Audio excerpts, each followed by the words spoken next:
All right, so it's back day. Make sure you've warmed up, you've done some exercises, you might have done some shadow boxing or something. Go and check out some of my warm-up videos if you need a bit of help in that area. So today I'm going to show you bent over rows, and we're going to do bent over flies as well. Now the setup for this is really important. You've got to get yourself into the right position, okay? So what I'm going to do is I'm actually going to go through a set already, and you just watch what I'm up to. And then if you're ready to go, you think you can do it, just literally just pause the video. As soon as I finish, just pause the video, go and do that first set, come back and press play, and then I'll give you some of the technique and what you should have been looking for and what you should have been doing. And that'll take about 60 seconds, and then we'll move on to the next one, okay? You with me? Before we start, I need to get my tablet ready to go. See, these are real videos, folks. We're not messing around. I'm not stuffing up. I'm just taking my time. No cut and edits. We don't need to, because these are educational as much as they are for you to follow along with. So, bend over rows. Let me go first. I'm going to do my first 6 facing you, then I'll turn side on so you can see what I'm up to. All right, let's go. 1.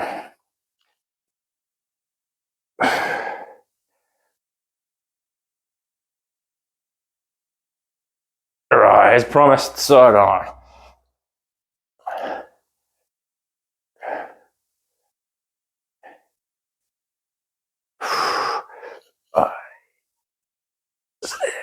Right, hit pause, go and do your first set and then come back. All right, 60 seconds is on. That's about all the time we're going to give ourselves to have rest in between, 60 seconds. Now that amount of repetitions, 12, is a number I sort of always work around, 12, 14, 15, because we want to fail before we get to that number. Now I'm not using the weights I normally would use because I wouldn't be able to talk to you, but I normally fail around that 12 to 15 mark. So what that looks like is, I'll actually show you when I do the next set so you can see me fail, okay? So we're looking to build muscle. So we've got to be under enough stress long enough. So it's time under pressure basically for your muscles to develop a certain way. And then we rest for about 60 to 90 seconds and then we go again. So I'm timing it. So when I pick up the weights to go again, this is when I want you to pick up the weights and join in with me as well, okay? So you can get along with it as well. Get on with it as well, should I say. See, I'm out of breath. So these are heavy enough. They're close enough to what I'd normally use. So got about 10 seconds to go. So I'd set myself up, bums out the back, beautiful straight back, deep squat to pick up the weights. I always stand up nice and tall to begin with, butt out the back, straight back, and away we go. And as promised, that's 2. When I get to about that 10 mark, I'll show you what it should be looking like when you're starting to fail. 7. 8. This is about when you want it to start to really feel like it's working. At 9. 10. And you should be now thinking, I can't. I really stretch them up and your technique's starting to come apart, okay? Time for rest again. So that's set 2 out of the way. I'm resetting the clock. Again, if you're following this along, I'm giving you the right amount of rest. So I talked to you about the right setup at the beginning. Core's locked on tight. I'm actually squeezing my core in. First thing to get myself set up is my butt would be out the back. So I've picked my weights up. I'm organized. Butt out the back. Straight back as I lower down. You can see I'm going to sort of semi-squat. Now my legs are actually holding all of my upper body in the air. I'm not tilted too far forward. Wrists are about as low as my knees. So I'm going to be working my back. And it's this bang movement, and then I squeeze through. Boom, squeeze.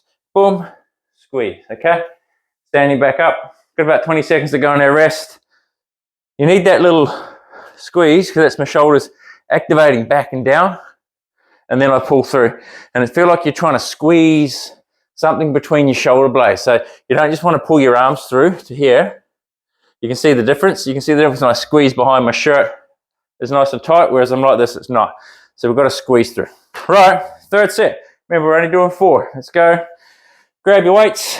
Come along for the ride. 1, 2, 3, 4.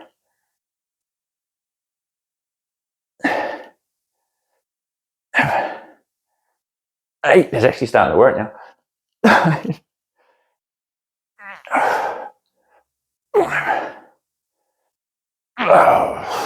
Probably a little faster than that one at the end for me because I was starting to feel a little bit fatigued.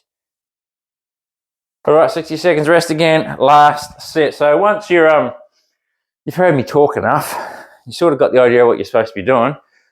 chuck some music on in the background, mute this, just watch along, or you'll start to get to the point you understand. You won't have to watch this too many times. You'll do your set of weights, record it somewhere, please. Write it down, the information, how much weight you're lifting.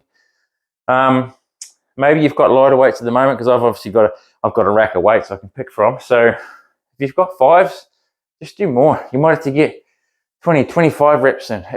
You still get the same result. It just takes a bit longer, and you'll get more of a muscle endurance out of it than a muscle sort of size growth. You will grow a little bit, but it's just going to, you just have to do a few more reps to tire out, that's all. Just the same as if you have weights that are just a little bit heavy for now, you only manage to do maybe 8 or 10, that's okay. Do 8 or 10 of 4 sets with the right amount of reps. You eventually get stronger and you'll start to use those weights a few more reps. Right, last set, let's go. You're not a lot of rest, though. Not a lot of rest. Make sure you're always doing good technique to pick up everything. If you're picking it up off the floor, please. 1, 3, 5, 7, 8, 9, 11, and 12. There we go. I'm just going to rack these. If I go out of video, sorry, I'll be back in a second. Again, it's all education. I'm not trying to make these YouTube ones to sell and get thousands of views on. All right, so bent over rows again. Butt out the back, nice straight back. I don't want to see this. People do way too much of this curving and then pulling. There's no way I can squeeze my shoulder blades together. I need my chest to be up and almost pointing forward. As I pull through, I actually push my chest forward, okay? And then I let it slide back out again. Boom. All right, bent over rows. See you later.